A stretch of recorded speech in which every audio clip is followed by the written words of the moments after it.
Buen día. Esta es la segunda clase que va a tener dos partes. Primero vamos a hablar de los patrones pulmonares anormales en radiografía de tórax y después vamos a hablar de las neumonías. Empezando por los patrones pulmonares en la radiografía, esto se refiere a todo lo que es anormal en una radiografía de tórax. Y básicamente, esto es simplista, pero sirve mucho para recordar. Todas las imágenes anormales en el pulmón en una radiografía se pueden agrupar en dos tipos de anomalías: las opacidades o las hiperclaridades. Entonces, cuando uno ve algo anormal en una radiografía de tórax, lo primero que tiene que preguntarse es: ¿lo que estoy viendo como anormal es una opacidad o es una hiperclaridad? La opacidad, o sea, algo opaco o blanco, hablando en términos vulgares, se va a dividir en cuatro grupos. Tenemos primero los nódulos, que son opacidades en general redondeadas, bien delimitadas. Después tenemos la consolidación o condensación alveolar, que se produce por llenado de alveolos, como ocurre típicamente en las neumonías. Después tenemos el derrame pleural y por último tenemos la patología intersticial. Los nódulos, a su vez, de acuerdo al tamaño, se van a dividir en micronódulos, aquellos que miden menos de 3 milímetros, los nódulos que miden de 3 milímetros a 4 centímetros y las masas que miden más de 4 centímetros. En cuanto a las hiperclaridades, en la hiperclaridad es al revés. Hay un aumento focal o difuso de la transparencia pulmonar. Son imágenes anormalmente radiolúcidas. Las hiperclaridades pueden ser de dos tipos: focales o difusas. Las focales se van a dividir, las focales que no afectan por lo tanto todo un pulmón, se van a dividir en cavidades y en neumotórax. Las cavidades son estructuras redondeadas radiolúcidas que básicamente pueden tener a su vez pared fina o pared gruesa. Las de pared fina son las dos primeras de esta columna, los quistes y las bullas, y las de pared gruesa son las tres siguientes: abscesos, cavernas, que son abscesos pero en la tuberculosis, y bronquiectasias, que son dilataciones bronquiales. La segunda eventualidad de hiperclaridad focal es el neumotórax, la presencia de aire en la pleura. Obviamente el pulmón va a estar retraído, pero se va a ver, no afecta a todo el pulmón. Y la hiperclaridad difusa es el enfisema. Vamos a empezar con ejemplos de opacidades, y primero los micronódulos. Micronódulos es todo nódulo que mida menos de 3 milímetros. En general son múltiples, como se ve en este caso de tuberculosis miliar, de tamaño puntiforme, que determina lo que muchos llaman una grisácea pulmonar. No se llegan a delimitar tanto, hay que hacer un análisis muy fino para lograr distinguir los micronódulos en este pulmón. En tomografía son más fáciles de ver. Fíjense, en esta tomografía de tórax hay un montón de imágenes nodulares puntiformes de menos de 3 milímetros que yo señalo, que corresponden a la miliar o a los micronódulos difusos. Miliar y micronódulos difusos es lo mismo. En cuanto a los nódulos tienen un tamaño mayor, miden entre 4 milímetros y 3 centímetros. En la diapositiva precedente puse 4 centímetros y es un error. Los nódulos miden de 3 a 3. Siempre hay que recordar la cifra 3. El nódulo va de 3 milímetros a 3 centímetros. Los nódulos, cuando son solitarios, son habitualmente benignos. Recordar que más del 40% de la población tiene algún nódulo pulmonar y que la posibilidad de malignidad depende del tamaño. Los que miden menos de 5 milímetros son muy probablemente benignos. Alrededor del 1% de los nódulos de menos de 5 milímetros son malignos. Cuando miden entre 6 y 10 milímetros, la posibilidad de malignidad aumenta, fíjense, ya a un cuarto. Realmente el valor límite es 8 milímetros. Por debajo de 8 milímetros son probablemente benignos. Por encima de 8 milímetros la posibilidad de malignidad aumenta. Fíjense que por encima de 10 milímetros, un tercio de los nódulos son malignos. Por encima de 2, o sea, entre 10 y 20 milímetros, un tercio son malignos. Por encima de 2 centímetros, la malignidad asciende ya a 80%. Y las masas, las que miden más de 3 centímetros, tienen un 90% de posibilidad de malignidad. O sea, un porcentaje muy alto de la población tiene un nódulo, en general menor a 5 milímetros y en general benigno, por lo tanto. Cuando los nódulos son múltiples, por supuesto que hay que pensar en metástasis, excepto cuando miden menos de 3 milímetros, cuando se trata de micronódulo, que hay que pensar en tuberculosis miliar. Los nódulos se ven en la radiografía como opacidades homogéneas bien delimitadas, que miden menos de entre 3 milímetros y 3 centímetros, como es el caso de este nódulo que se proyecta sobre el campo inferior derecho. O este otro, que es un nódulo que se proyecta sobre el campo inferior izquierdo. O este otro nódulo que se proyecta en campo medio izquierdo sobre el ilio pulmonar del mismo lado. A veces son más sutiles de ver, como en este caso de este nódulo que estoy marcando, que medirá unos 10 milímetros de diámetro y que se proyecta sobre el campo medio derecho. En tomografía los nódulos son más fácilmente identificables. Fíjense que la radiografía es una imagen bidimensional, todo se superpone, ¿verdad?, en una misma imagen. En la tomografía sin embargo, es una imagen tridimensional que permite delimitar exactamente dónde está el nódulo. Este es otro ejemplo. Los nódulos pueden cavitarse, como en este caso. La cavitación se da en general por necrosis, y la presencia de cavitación en un nódulo sugiere la posibilidad de malignidad. Al haber necrosis hay alta posibilidad de malignidad. La tomografía, de nuevo, muestra mejor los nódulos que la radiografía, muestra su topografía exacta y todas sus características, como en este caso de este nódulo que mide unos 3 centímetros de diámetro.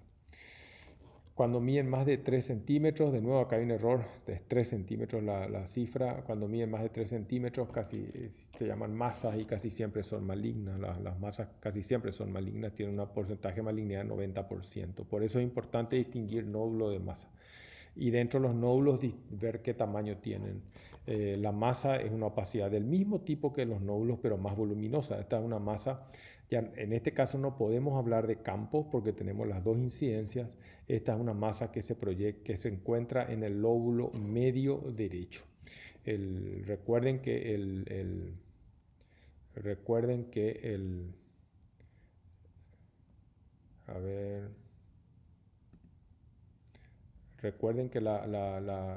pulmón derecho tiene una cisura mayor, que es más o menos así, y una cisura menor, que es así. Entonces, esto es el lóbulo superior, esto es el lóbulo superior, esto es el lóbulo medio, y esto es el lóbulo inferior. El lóbulo medio en la incidencia de frente se proyecta en la base. O sea, si tuviéramos solamente esta imagen, deberíamos describir la masa como proyectándose sobre el campo inferior derecho, pero al tener las dos incidencias conocemos exactamente su topografía y podemos decir que está en el lóbulo medio derecho. Esta es una masa que está en el lóbulo superior derecho. Al tener masas de este tamaño, estamos casi seguros que la patología es maligna. Esta es otra masa que se proyecta sobre el campo inferior izquierdo, sobre la sombra cardíaca. Y esta masa, de nuevo, en el lóbulo medio derecho, como el ejemplo que acabamos de ver. La condensación alveolar es una opacidad determinada por el llenado de los alveolos por fluidos, células u otras sustancias. La opacidad puede ser homogénea o inhomogénea, o mejor expresado, es inicialmente inhomogénea y tiende a volverse homogénea. Te va a asociar casi siempre a algo que se llama broncograma aéreo. La condensación es siempre una patología alveolar no bronquial. El bronquio está bien aireado y se puede ver proyectándose sobre la opacidad. La condensación tiene límites mal definidos, excepto si alcanza una cisura. Y ejemplos de condensación, los más frecuentes son las neumonías, o sea, patologías que dan condensación, los ejemplos más frecuentes son las neumonías o bronconeumonías. Pero también pueden dar condensación indistinguible, digamos, semiológicamente, semiológicamente desde el punto de vista radiológico de las neumonías, el edema pulmonar y la hemorragia alveolar. Si la condensación es extensa y afecta a todo un pulmón, se va a llamar hemitórax opaco. La opacidad es primero inhomogénea porque para entender cómo se comporta la condensación hay que entender cómo se produce una neumonía. Los gérmenes entran por vía aérea, colonizan algunos alveolos y estos alveolos se reaccionan produciendo líquido que va a llenar los alveolos, y eso es lo que vamos a ver por radiología, el llenado de alveolos por fluido inflamatorio. Y el llenado no se produce de forma homogénea en todo el lóbulo o en todo un segmento. Se va produciendo progresivamente de centro hacia afuera. Los alveolos están comunicados por poros de Kohn, que hace que la neumonía se vaya propagando de un alveolo a otro.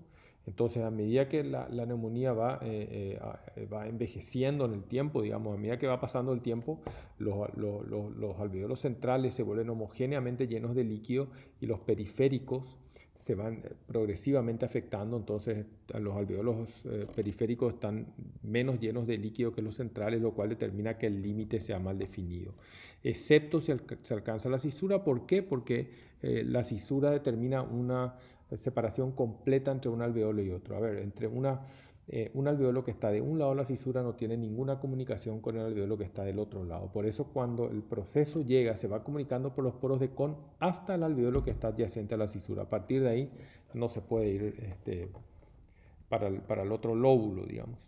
Entonces la condensación comienza de esta manera. Fíjense esta opacidad entre las dos flechas blanca y negra. Es una opacidad inhomogénea, mal delimitada, y va evolucionando hacia esto, una opacidad más homogénea que tiene un límite inferior bien delimitado, y este límite corresponde a la cisura. La neumonía ya no puede progresar al lóbulo inferior porque la cisura impide, no hay comunicación entre los alveolos de un lado y otro. La única forma que la neumonía progrese al pulmón es que vaya por diseminación bronquial, lo que se llama bronconeumonía. En tomografía computada la semiología es exactamente la misma. Las imágenes son inicialmente inhomogéneas, como se ven en esta neumonía del lóbulo medio derecho, y tiene límites mal definidos, excepto si alcanza la cisura. En este caso hay una condensación lobar inferior con un límite neto. Y en este caso el límite neto está dado por la cisura mayor del lado izquierdo. Y fíjense esto que se ve acá, esta línea lúcida corresponde a bronquios, es lo que corresponde al broncograma aéreo. La telectasia es un tipo particular de condensación en el que además de la condensación hay una reducción de volumen del pulmón, del lóbulo o del segmento. En este caso, nosotros sabemos que este lóbulo superior tiene un volumen reducido porque la cisura menor está ascendida. Normalmente la cisura menor está a este nivel, y en este caso la cisura menor se desplazó hacia arriba. Por lo tanto, esto indica indirectamente y de forma contundente que el lóbulo superior derecho redujo su volumen. Entonces, la telectasia es condensación con reducción de volumen. Casi siempre traduce una obstrucción bronquial. El bronquio que va a este lóbulo se obstruyó, y al obstruirse se vacía en un lapso de 14 a 24 horas. El lóbulo se vacía de aire y reduce su volumen.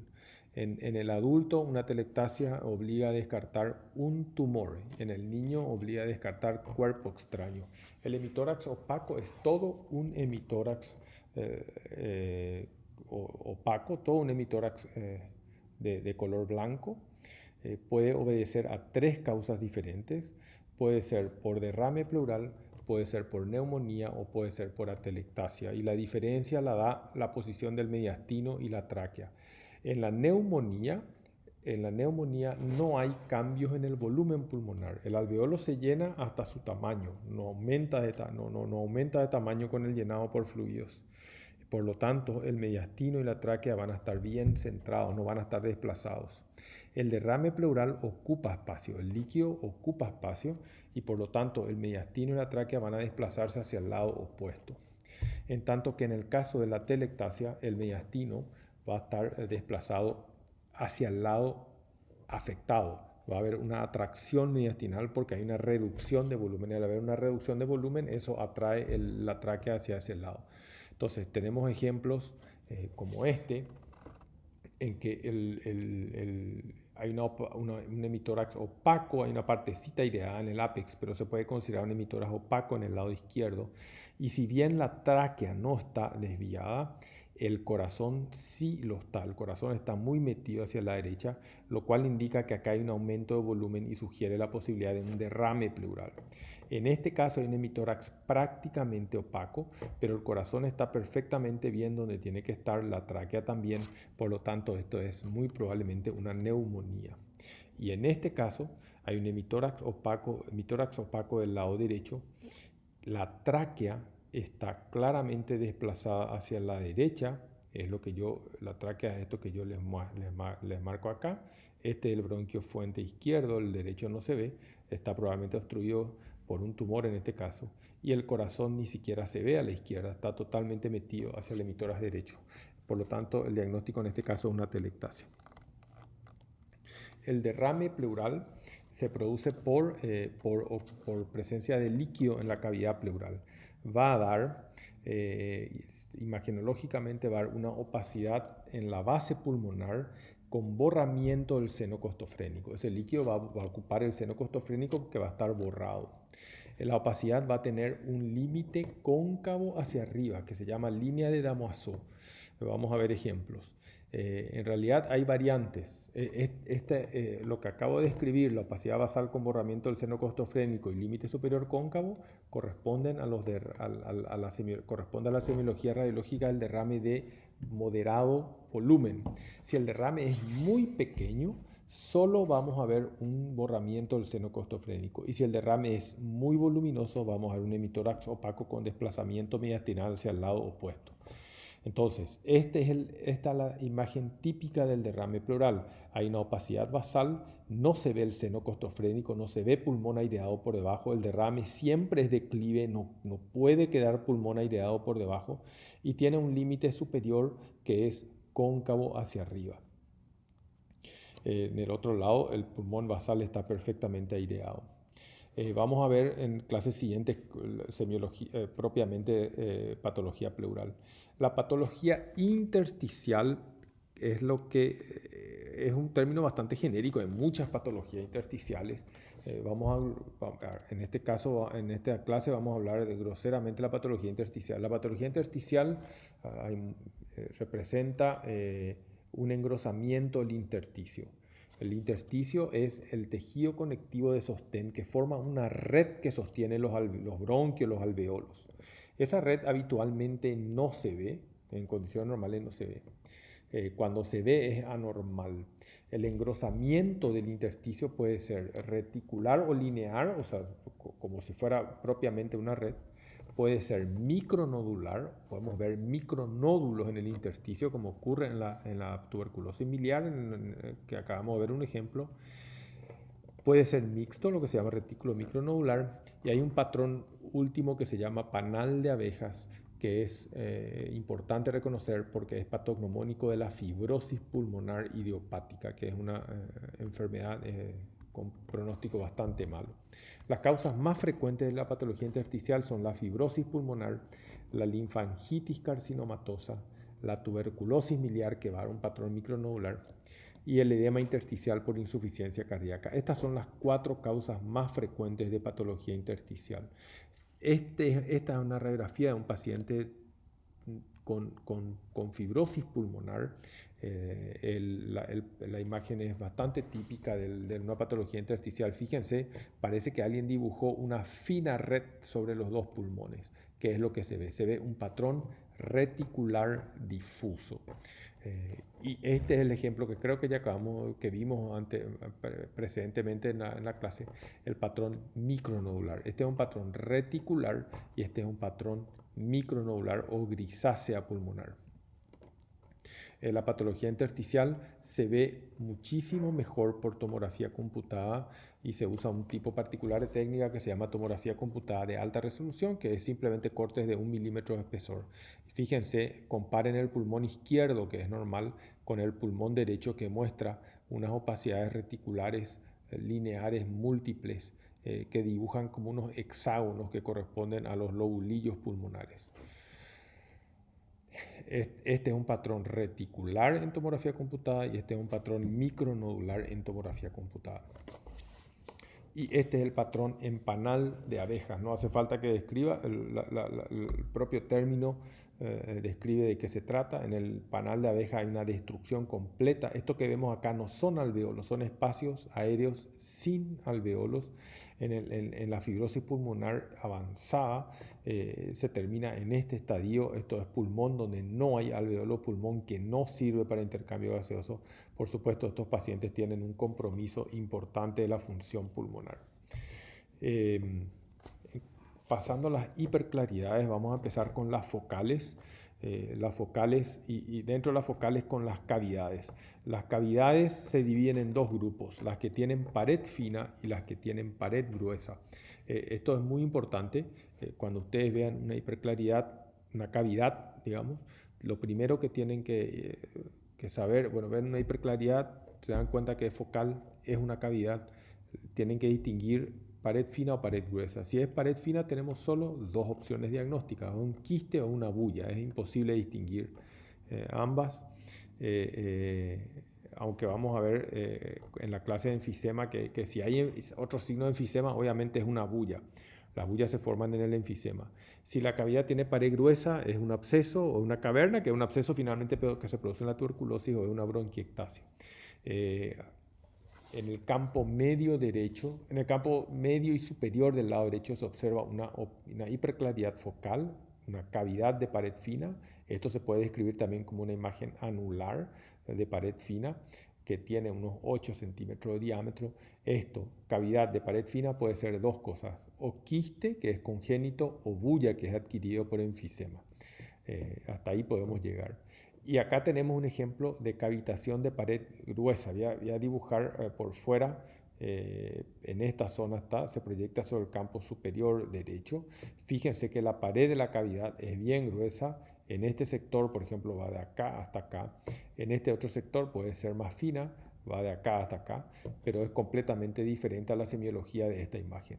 Esta cavitación de pared gruesa puede ser o un absceso o una caverna. Esto era una caverna, un absceso tuberculoso. Este es otro ejemplo de un absceso pulmonar, cavitación de pared gruesa en campo medio que se proyecta sobre el campo medio y superior derecho. Y este es un ejemplo típico de tuberculosis con un montón de cavitaciones, todas de pared gruesa.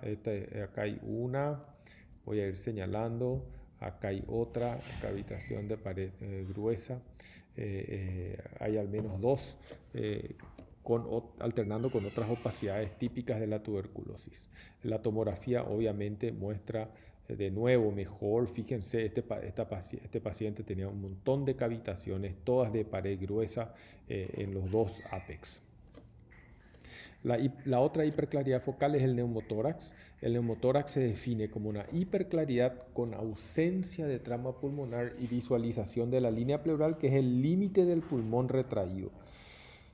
Acá tenemos un ejemplo, hay una hiperclaridad, hay ausencia de trama pulmonar, no hay, a diferencia del enfisema, que es una hiperclaridad difusa, donde hay trama pulmonar, acá no hay trama pulmonar, y se ve la línea pleural, que es esto que está acá, que corresponde a la pleura visceral y por lo tanto al pulmón que está retraído. Recuerden que un pulmón completamente vacío mide unos pocos centímetros. Esto que yo dibujé acá es el pulmón, el resto es aire en la cavidad pleural. La pleura parietal queda pegada a la pared, la pleura visceral se retrae con el pulmón, entre ambas hay aire. Otro ejemplo muy similar, en tomografía es más fácil de ver. Esta es Este es el pulmón, digamos, retraído hacia el centro. Esta pleura no se despegó porque había una adherencia previa, entonces no se puede retraer. Pero así se ve en tomografía computada. Y la hiperclaridad difusa es el enfisema. El enfisema se define como un aumento irreversible. La definición de enfisema es anatomopatológica. Es un aumento irreversible de los espacios aéreos distales por destrucción de paredes alveolares. Por lo tanto, va a haber un aumento de volumen, un aumento de la claridad y una disminución de la retractibilidad pulmonar, porque ese gas, ese aire, no está rodeado por tejido conectivo normal. El mejor signo radiológico de enfisema es un aumento del espacio claro retroesternal en la incidencia de perfil. Les voy a mostrar ejemplos de esto. El enfisema va a dar un aumento de volumen de los dos pulmones. Los diafragmas van a estar bajos, la claridad está aumentada, pero el mejor signo, esto digamos lo puede lograr un superatleta que tenga una gran capacidad pulmonar, puede meter a lo mejor 6 o 7 litros de aire en sus pulmones. Lo que no puede lograr ningún atleta es el aumento de este espacio que se llama espacio claro retroesternal. Habíamos visto la vez pasada que hay dos espacios claros en la incidencia de perfil, el retrocardíaco y el retroesternal. El retroesternal, en este caso es normal, tiene que medir hasta 2,5 centímetros. De la pared posterior del tórax, de la pared posterior del esternón, hasta la pared anterior de la aorta, que es esto que está acá, tiene que haber hasta 2,5 centímetros. Si sobrepasa, hay un aumento del espacio claro y ese es el mejor signo de enfisema. Entonces, resumiendo, toda la patología pulmonar se va a dividir primero en dos grupos: opacidades o hiperclaridades. Las opacidades pueden ser de 4 tipos. Nódulos, que a su vez, de acuerdo a su tamaño, se van a dividir en micronódulos, nódulos y masas, recordando la cifra 3, micronódulo menos de 3 milímetros, nódulo de 3 milímetros a 3 centímetros, masa más de 3 centímetros. La condensación, que se produce por llenado de alveolos, por sangre, fluido, neumonía o cualquier otro tipo de fluido, el derrame pleural y la patología intersticial. Cuando vemos una opacidad, tenemos que, por lo tanto, establecer en cuál de estos 4 grupos está. Cuando vemos una hiperclaridad, por el contrario, tenemos dos opciones: o es focal o es difusa. Si es difusa, es enfisema. Si es difusa, me refiero a bilateral y difusa, es enfisema. Si es focal, puede ser o una cavidad, que a su vez de pared fina, de acuerdo a que tenga pared fina o gruesa, vamos a evaluar las posibilidades diagnósticas, o puede ser un neumotórax. Vamos a pasar a la segunda parte de la clase, que es neumonías. Las neumonías tienen como semiología radiológica, tienen 3 posibilidades de semiología radiológica. El primero, el más frecuente de todos, porque todas las neumonías bacterianas dan esto, es el patrón de condensación alveolar, que acabamos de ver en qué consiste. La condensación alveolar puede estar afectando un lugar del pulmón, un lóbulo, un segmento o todo un pulmón, en cuyo caso se le llama neumonía lobar, o puede ser múltiples focos de condensación, en cuyo caso se llama bronconeumonía. También hay ciertas neumonías, en particular las virales, que pueden dar un patrón intersticial, y hay otras, en particular las micóticas, que pueden dar nódulos eventualmente cavitados. Esto que yo les digo, las bacterianas dan esto, las virales dan esto y las micóticas dan lo otro, es simplemente porcentual. Un dogma en la imagenología de las neumonías es que cualquier germen puede dar cualquier cosa. O sea, hay patrones más frecuentes, pero una bacteria puede terminar dando nódulos en un caso extremo, o puede terminar dando patrón intersticial. Las neumonías bacterianas dan con mayor frecuencia un patrón de condensación alveolar. Es lo que acabamos de decir, las neumonías virales tienden a dar un patrón intersticial, y los hongos y los émbolos sépticos tienden a dar un patrón nodular. Y esto refuerza lo que yo acabo de decir. Salvo algunas excepciones como la tuberculosis, el patrón radiológico no permite un diagnóstico etiológico. No se hace el diagnóstico de un germen en particular de acuerdo al patrón radiológico. Ya vimos en qué consiste el patrón de condensación alveolar. Es por llenado de alveolos, que las opacidades son inicialmente inhomogéneas, con la evolución se van volviendo homogéneas, inicialmente tienen límites mal definidos y alcanzan límites, y tienen límites definidos cuando la patología alcanza la cisura o la pared. El broncograma aéreo es frecuente, hay también la neumonía se puede asociar a un derrame pleural, que se llama en este caso derrame paraneumónico, y a veces también se puede asociar con atelectasias por secreciones espesas que obstruyen la luz bronquial. Si la condensación alveolar es unifocal, afecta un solo lóbulo o un segmento, la opacidad se vuelve rápido homogéneo y alcanza las cisuras, con lo cual tiene límites bien definidos, y esta es la descripción clásica de la neumonía lobar. Si es plurifocal, se van a ver varias opacidades dispersas, inhomogéneas, mal delimitadas. El broncograma es el menos frecuente. Este es el patrón de bronconeumonía. Es importante distinguir que ni el tratamiento, ni el pronóstico, ni ningún otro factor importante tiene importancia. Por lo tanto, la condensación la diferenciación entre neumonía lobar y bronconeumonía es puramente semántica. Bueno, una neumonía comienza de esta forma, una opacidad inhomogénea, mal delimitada, ya se dibuja la cisura menor. Esta sería una neumonía en su fase lobar, en su fase inicial. Posteriormente, la neumonía tiende a volverse más homogénea a medida que los alveolos se van llenando progresivamente de líquido, pero fíjense que en la periferia el límite está mal definido, excepto si alcanza una cisura, en cuyo caso el límite se vuelve más definido. Y fíjense la claridad del broncograma aéreo en este paciente. Este paciente, broncograma aéreo, son estas imágenes lúcidas a través de la opacidad que corresponden a bronquios llenos de aire. De nuevo, los bronquios no están afectados en la neumonía, los bronquios están libres de aire, y esto se puede ver en forma de broncograma aéreo. El broncograma aéreo, cuando vemos broncograma aéreo, estamos seguros que la patología es alveolar, que estamos frente a una condensación alveolar. Hay un criterio equivocado que dice broncograma aéreo es igual a neumonía. No, o sea, una hemorragia alveolar puede dar lo mismo, un edema pulmonar puede dar lo mismo. Lo que sí estamos seguros es que estamos ante una condensación alveolar, o sea, una patología que llena los alveolos.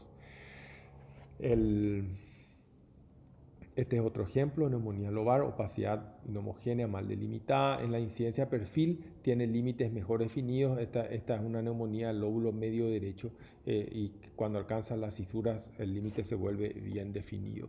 Esta es una neumonía del lóbulo inferior derecho. Esta es la cisura menor.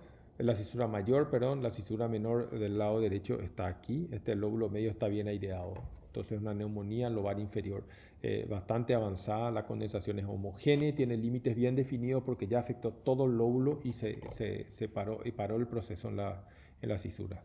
De nuevo, recuerden, el lóbulo derecho tiene dos cisuras, que determinan tres lóbulos: la cisura mayor, la cisura menor, en tanto que el izquierdo tiene solo una cisura que divide el pulmón en dos lóbulos, superior e inferior.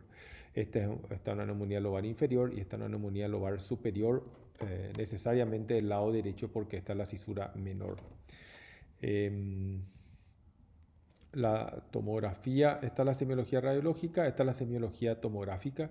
Se ve mucho mejor, opacidad inhomogénea, mal delimitada. O sea, la semiología es la misma, pero se delimita mucho, mucho mejor, sobre todo en las fases iniciales. En este paciente que tenía varios focos, acá hay uno grande, hay otro pequeño en el lóbulo inferior, y hay por lo menos 2 o 3 en el pulmón izquierdo. De nuevo, el ejemplo del broncograma aéreo. La semiología radiológica de la condensación más avanzada es esta, y la tomográfica es esta. Son opacidades homogéneas de límites bien definidos cuando alcanzan cisura, y esto es el broncograma aéreo. La neumonía tiene dos complicaciones. O sea, el paciente con diagnóstico de neumonía es sometido a tratamiento por antibiótico-terapia. Si evoluciona mal, tenemos que pensar en dos opciones: o que es un derrame paraneumónico o que es un absceso. Si se produce un derrame pleural, se llama derrame paraneumónico, y si el proceso necrosa se va a abrir a un bronquio y se va a formar un absceso.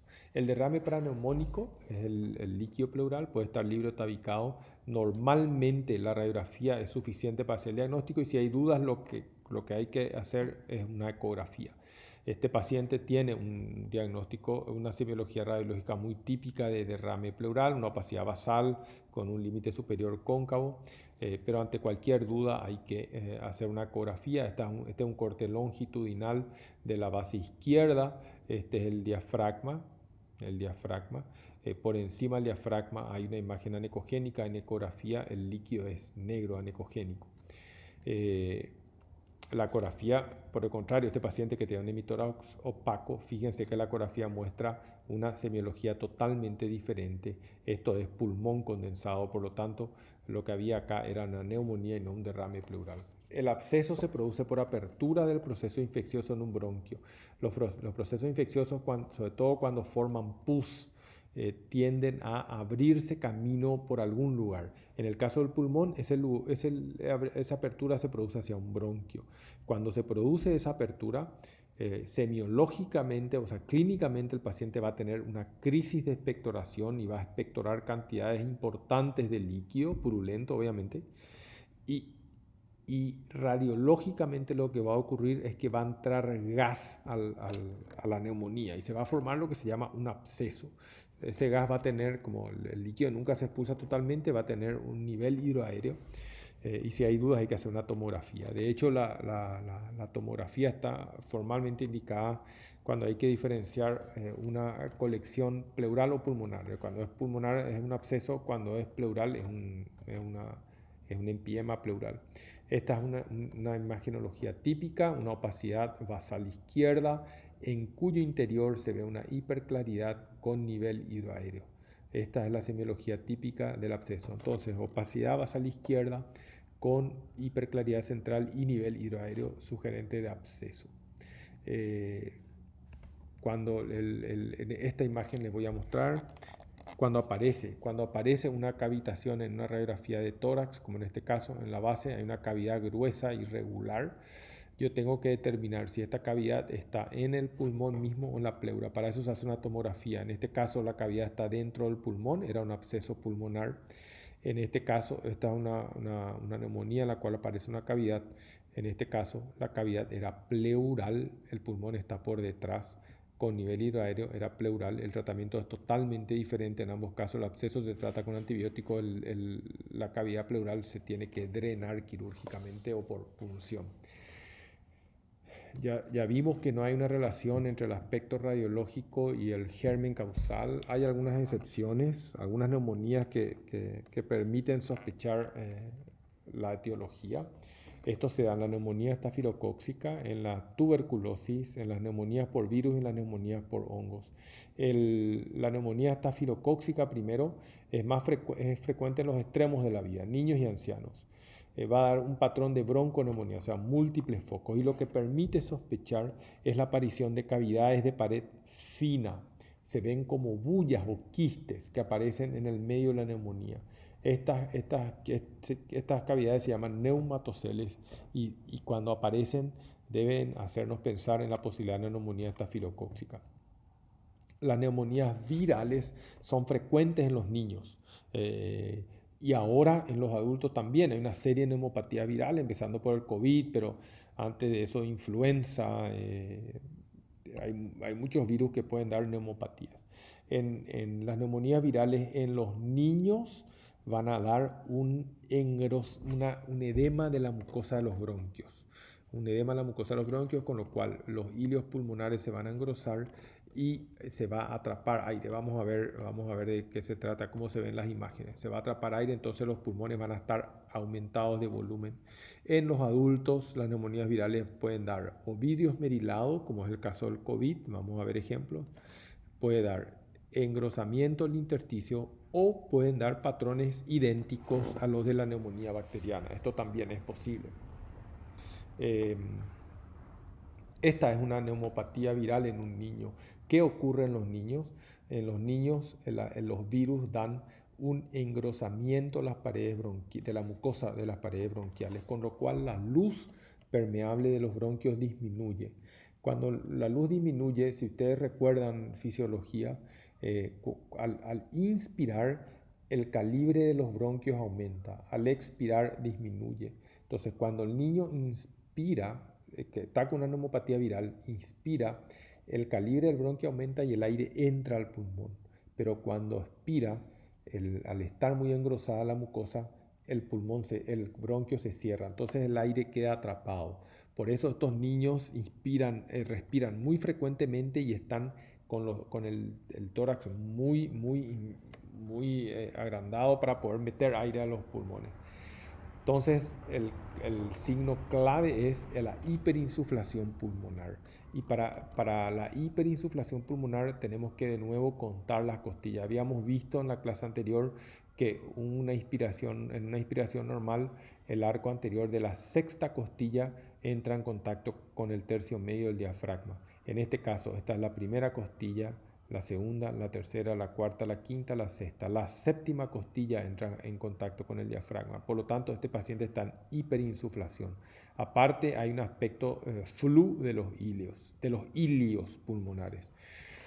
Es difícil hacer el diagnóstico con una sola imagen, pero cuando ponemos al lado una radiografía de tórax normal en un niño, la diferencia salta a la vista y se vuelve muy patente, como en este caso. Fíjense, este es un niño que inspira normalmente, esta es la sexta costilla entrando en contacto con el diafragma, este es un niño que está en hiperinsuflación y si la clínica sugiere, este paciente tiene una neumopatía viral. No van a ver más que esto. Este es un cuadro típico de neumopatía viral, la hiperinsuflación pulmonar. La neumonía tuberculosa se produce por inhalación del bacilo tuberculoso. La inmensa mayoría de la tuberculosis se adquiere por vía aérea, por inhalación del bacilo, que proviene de un individuo con enfermedad activa, que va a llevar a la lesión primaria. La lesión, en efecto, esta lesión primaria puede manifestarse ya inicialmente o puede quedar latente y reactivarse en forma de tuberculosis secundaria. O sea, la tuberculosis primaria se puede manifestar o no. Si se manifiesta, se puede curar o puede parecer curada, en tanto que la tuberculosis postprimaria es la que aparece años después como consecuencia de una primaria latente o una primaria desconocida. Bueno, la tuberculosis primaria se puede manifestar de varias maneras. La más frecuente es que dé una neumopatía, tipo una neumonía lobar, pero puede manifestarse por adenopatías, puede manifestarse por derrame pleural o puede manifestarse por miliar, recordando siempre que la TBC miliar es más frecuente como forma secundaria, pero puede ser de forma primaria, cuando el germen entra ya directo por sangre.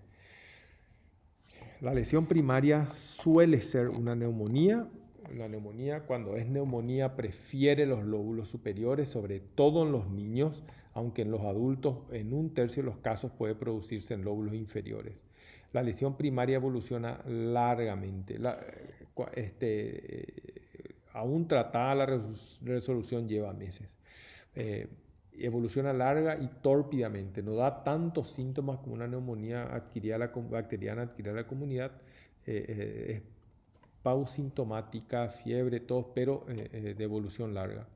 La lesión primaria, la tuberculosis en general tiene dos características. Da una necrosis particular que se llama caseosa, porque el producto de la necrosis parece un queso.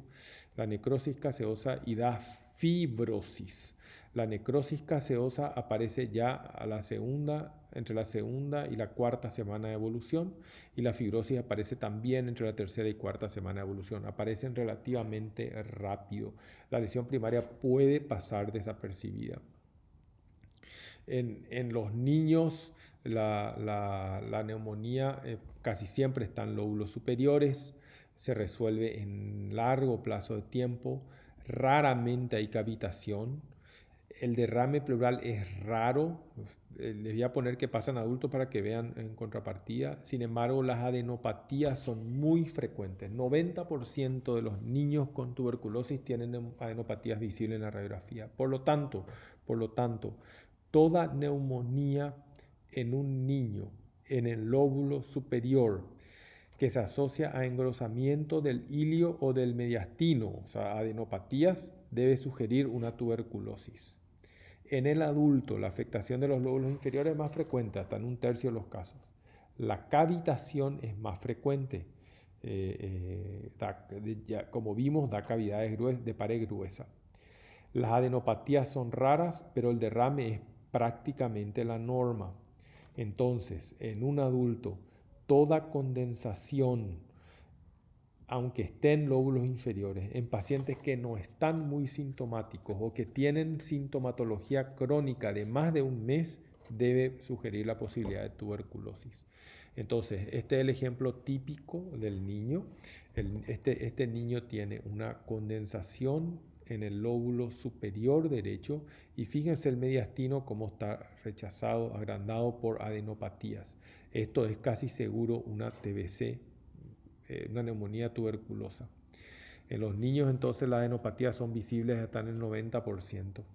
E inclusive en los niños la tuberculosis puede presentarse solo como adenopatías.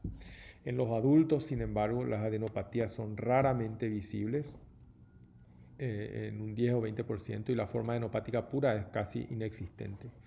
Por lo tanto, en los adultos, si vemos ensanchamiento mediastinal, tenemos que pensar en otra posibilidad como cáncer, por ejemplo. Esta es una forma puramente adenopática en niños, en un niño que tiene una opacidad redondeada en el ilio derecho y otra en el ilio izquierdo. Siempre hay que comparar con lo normal. Normalmente un ilio tiene un contorno cóncavo hacia afuera, siempre. Cuando el contorno es cóncavo hacia afuera hay que pensar en adenopatías, que es lo que tenía este niño. El derrame pleural, sin embargo, en los niños es muy raro y se cura siempre. En el adulto es frecuente y deja paquipleuritis que frecuentemente calcifica. Esta es una forma. Este es un paciente que vino con derrame pleural, tiene hemitórax opaco con desplazamiento de la tráquea hacia la izquierda y del corazón también. Era un derrame pleural y lo que tenía era una tuberculosis. La tuberculosis miliar se produce por diseminación hematógena. Va a dar micronódulos, y en los niños hay frecuentemente adenopatías asociadas. Ya vimos varios ejemplos de TBC miliar en la clase de hoy. La grisácea pulmonar es difícil de ver en radiología muchas veces. Siempre de nuevo hay que comparar con una placa normal. En este caso, acá hay múltiples micronódulos pulmonares. En este caso, esto es un pulmón normal. La tomografía delimita de manera impecable los micronódulos. Fíjense el tamaño de estos micronódulos en la imagen de la izquierda. En el lado derecho, probablemente una TBC miliar más evolucionada con micronódulos más grandes. La tuberculosis primaria o se va a curar, se puede curar definitivamente o se puede en el futuro reactivar, dando origen a la TBC secundaria. Y la TBC secundaria, cuando se cura, en el primer ejemplo, cuando se cura, deja unos nódulos pequeños, uno o más de ellos, que pueden calcificarse, y deja ganglios también calcificados.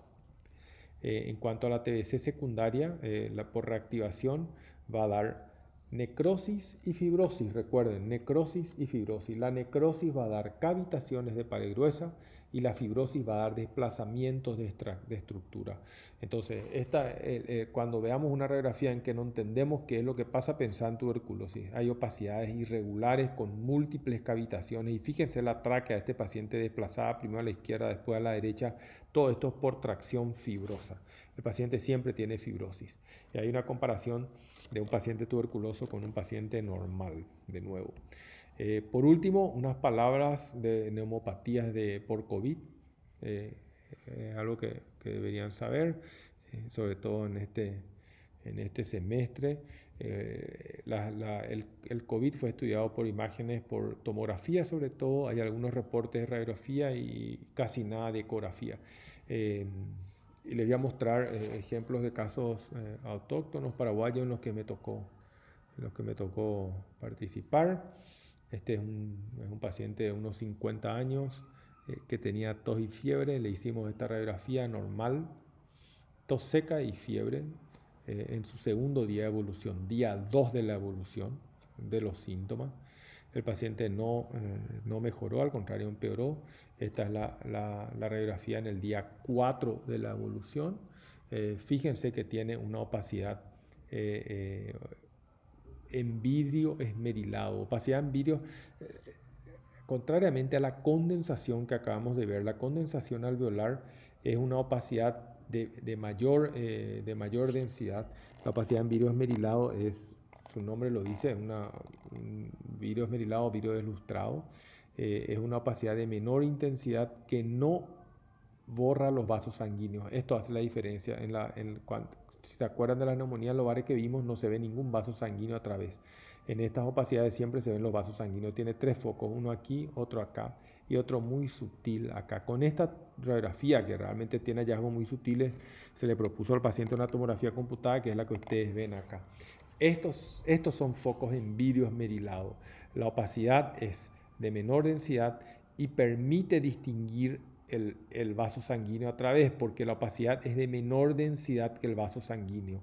En la condensación alveolar las densidades son idénticas, por lo tanto no se puede más distinguir vaso sanguíneo. Este paciente tiene múltiples focos en vidrio esmerilado que predominan en las bases, en los lóbulos inferiores.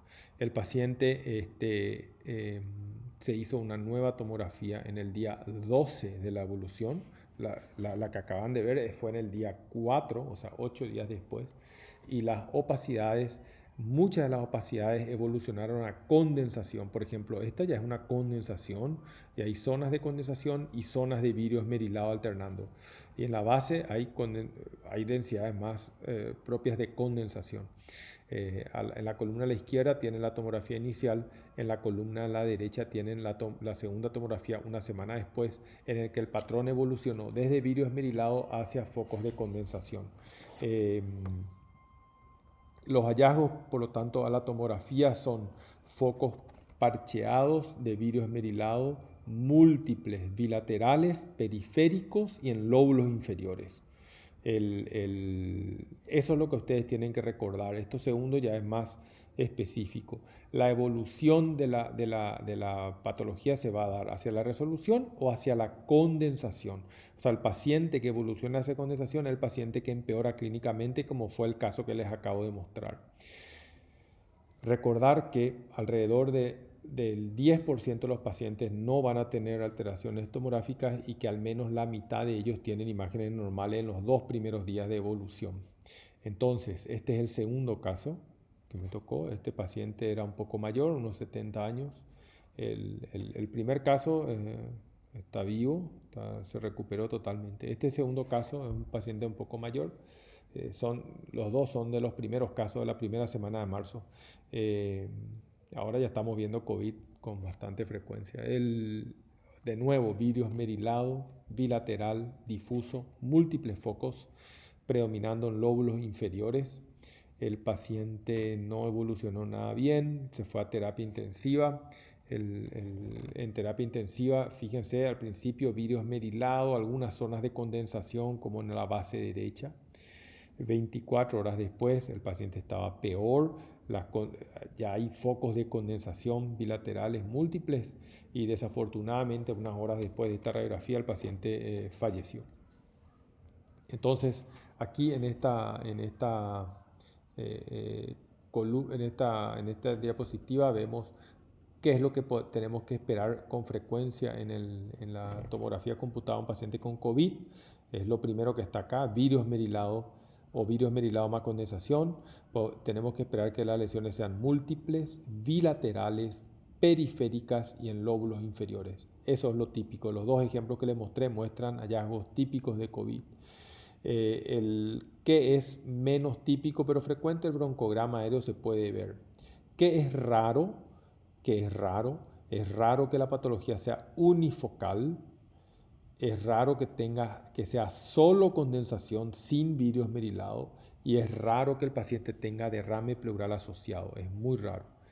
¿Qué es excepcional? Y si vemos tenemos que buscar otras causas, son las adenopatías, la cavitación y la calcificación. Las 3 cosas que se ven en tuberculosis, digamos, no aparecen prácticamente nunca en el caso del COVID. Radiológicamente es lo mismo. Bueno, voy a ir terminando acá. Esto es lo que yo les quería mostrar. De todas maneras, yo les voy a dejar, digamos, la- lo demás forma parte de una clase que di para médicos que, que- que se están formando para esto. El, el- le voy a dejar en forma de PDF, le voy a subir al Classroom. Eh, eso fue todo.